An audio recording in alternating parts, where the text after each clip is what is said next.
Hey, what's going on, guys? It's Lord Quon here. Today I am going to be touching on something a little bit different than usual, and that is going to be kind of a tutorial if you're just getting started with Fortnite or you're new to average player. So this is not necessarily for pro players, as I'm not necessarily like super amazing at the game anyways, but these are some things that I wish I would have known when starting off with Fortnite. Alright, starting out with number one is the keybinds. Now, one thing I failed to do when I started off with Fortnite is I didn't set any keybinds for buildings or weapons. So I just used the scroll wheel for everything, obviously other than like Q for toggling the building and yeah, toggle build. So other than that, I didn't really change any keybinds around. And what I would recommend to you, even if you're already started and you're getting used to the mouse wheel and everything, is do it. Just switch over. Just start using the keybinds, because once you do that, you will notice a big difference in your gameplay, your performance. It's just overall you're able to get those edits off or whatever. I mean, obviously edit is on keyboard anyways, and everything like that. Just do what you're most comfortable with. So I don't know that necessarily I would change, like if you're just starting off, I would definitely recommend to keybind your weapons as well as your building. But if you've already played a little bit, I would definitely recommend changing the keybinds for your building first. And then after you have got that down pretty good, then switch over to your keybinds for your weapons, because otherwise you're just going to be doing, I mean, you can switch over and do both right at once, but you're going to be doing super duper trash because you're not used to it whatsoever. So some keybinds that I use, I'll just list them out here, is obviously WSD for moving around, control for crouch. But what I did is I actually binded my toggle build button to left shift instead of Q. And that freed me up because now Q is my wall and E is my ramp. C is my floor and X is my cones.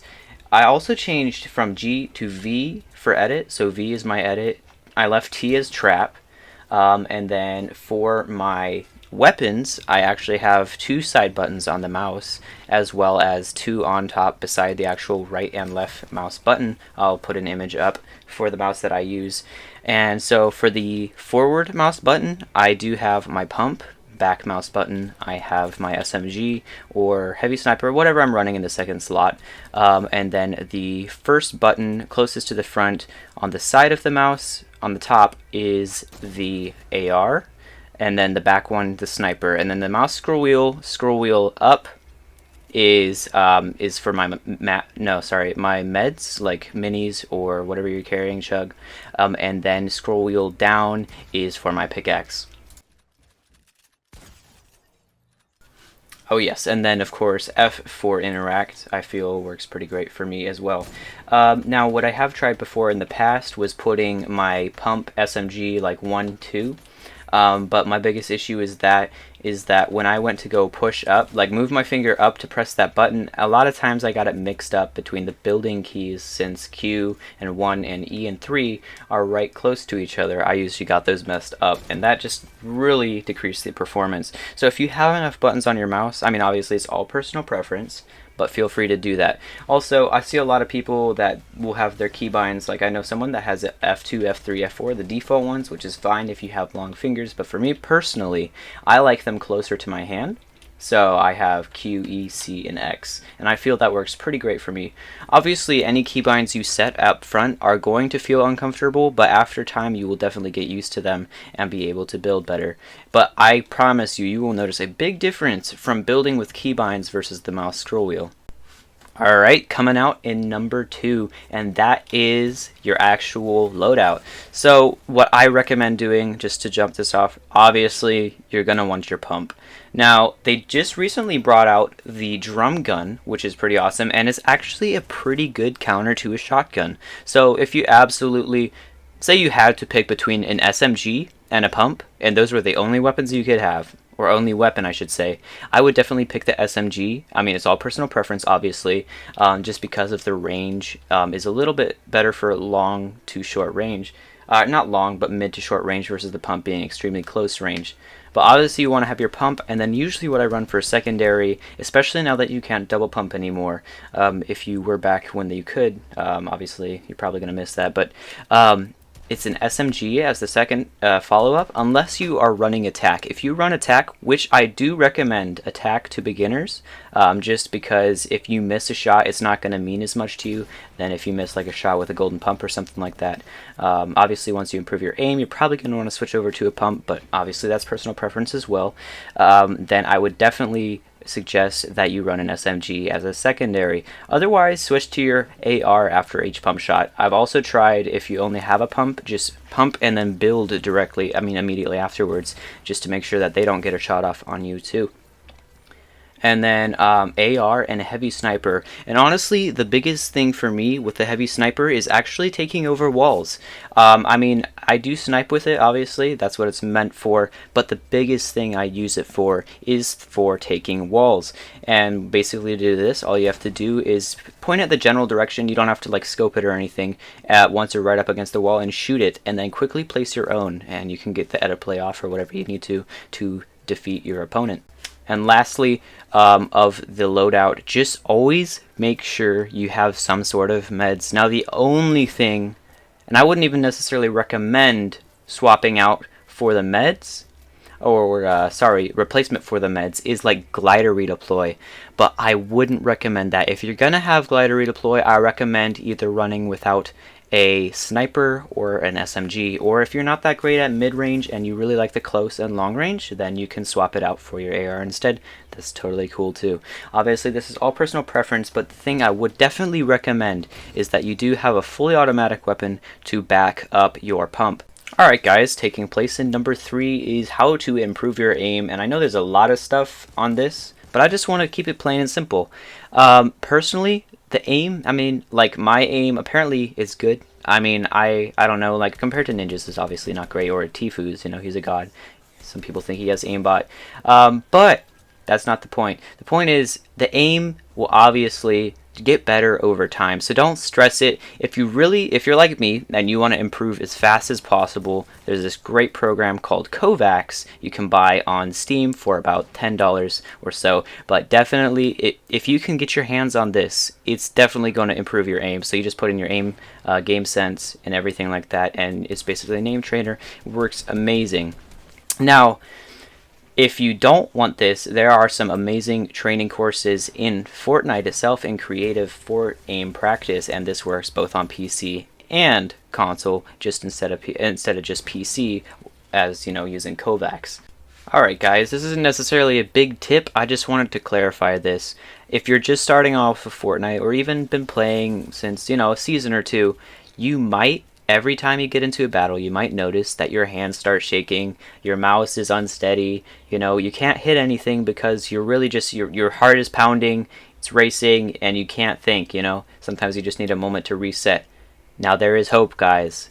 I used to have this problem all the time, and this fix is very simple. It's just after playing. Experience is the key.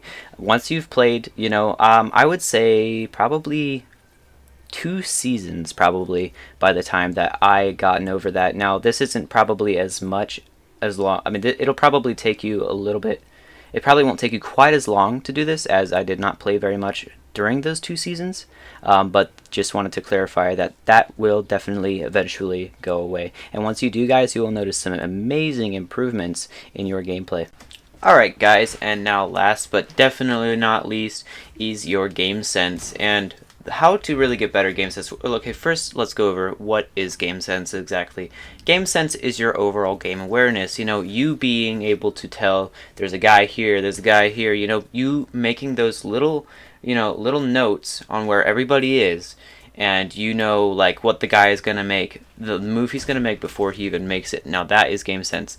Now, game sense is probably one of the most important aspects of Fortnite, because you need to be able to, sometimes you can't outbuild your opponent, so you have to outsmart them, or vice versa. If your shooting is bad, maybe you need to outbuild them, but you can't shoot them as well. I don't know, might go for an edit play or something where there's less chance that they're going to get a shot off on you too. And the main way to improve this is just experience. Just playing the game obviously will improve your game sense. Rip Tilted, I would have recommended going there to improve your game sense, as there's a lot going on, and just sitting somewhere to note where everybody is. But unfortunately, we cannot do that anymore. So the closest thing, to be honest, now is probably Pleasant Park. So if you just go to Pleasant Park now and just really, or every so often during a game even, just taking notes. All right, there's a guy here, there's a door open here, someone's been here, taking those tiny little notes and always being aware and be ready for when somebody pops out, ready with that pump to try and shoot you, have that wall out before they can. And then last, as far as rushing people during games and stuff, I recommend the best way to get better at the game is to push everyone you see. Now, obviously, guys, I would recommend once it gets into the top 15 or even top 20 for some players, you're going to want to start calming down a little bit. Stop playing quite as aggressive and play more passive or guarded. And by this, I mean you might want to, I would recommend within the top 10 have a pretty good camping position where you can have a good view of the map, or high ground in a 1x1, or if you want to stay secluded and not seen in your 1x1 or something, you could totally, or if you wanted to stay secluded, you could totally camp out in in a natural building, for instance, but preferably on a higher area so you can see around you. And then, guys, this tip right here that I'm about to give you is one that has helped me a lot, and that is, as soon as you know where the circle is, go for it. Don't wait till the storm is pushing you, and it doesn't matter whether it's late game or early game. Do this every time. As soon as you know, I mean, obviously, if you still have a minute on the clock, wait till there's about a minute on the clock, depending how far it is before you move. You can mine up, farm up and stuff in the beginning, but especially end game, I cannot stress it enough to get to that circle as soon as you can, because those people, generally people don't do this, and then you have the advantage of spraying them while they're rushing in with the swarm pushing them. I've died so many times because I didn't do this. So yeah, just a quick tip there. Alright guys, the last thing I'm going to leave you with is you're still going to die. It's not like you're just going to, it's not like you can't die now that you know these tips. There's still going to be those times, like you might have saw earlier in this video. Someone boogie bombed me, really unexpected. There's nothing I could really do about it. I mean, maybe if I would have built sooner, but things like that happen. So you just have to be aware that that's going to happen and not be too stressed about it. Alright guys, that's about all I have. If I missed anything that you guys think is important, feel free to drop it in the comment section below, as well as send it to me on my Discord, through my Discord server. I will be putting the link down in the description for that as well. If you guys want to see a more in-depth guide with maybe some tips and tricks from other people in the group, if this video can hit 20 likes, I will definitely make another video like this. Alright guys, I hope this helps. I really wish I would have known this stuff when I started off with Fortnite. Just this small stuff, but it makes a big difference in the future. Alright guys, if you like this video, hit that subscribe button, the post notification bell to be ensured that you get the videos as soon as they come out. As well as once we hit 1,000 subscribers, Epic Games will give me a custom matchmaking key, which will enable us to do cash prize tournaments in Fortnite and stuff like that. I also stream on Twitch, so go check me out at twitch.tv/Lord_Quon. Thanks. See you guys next time.